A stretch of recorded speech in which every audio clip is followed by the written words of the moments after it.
Pemirsa, turunnya kasus COVID-19 serta gencarnya vaksinasi yang dilakukan oleh pemerintah mulai berdampak terhadap berangsurnya pemulihan perekonomian.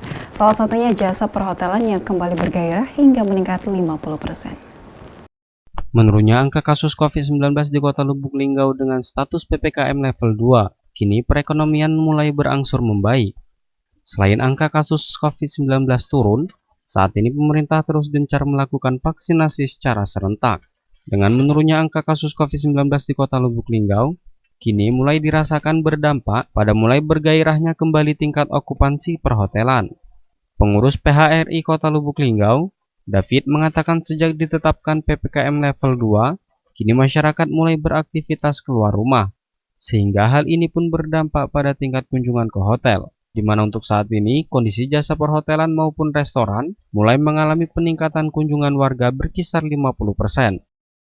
Peningkatan dengan level 2 sekarang, dan alhamdulillahnya juga pemerintahan juga lebih bersinergi dengan pihak-pihak pariwisata tentunya ya, hotel, restoran, dan banyak-banyak kegiatan dari pemerintahan yang membuat kita lebih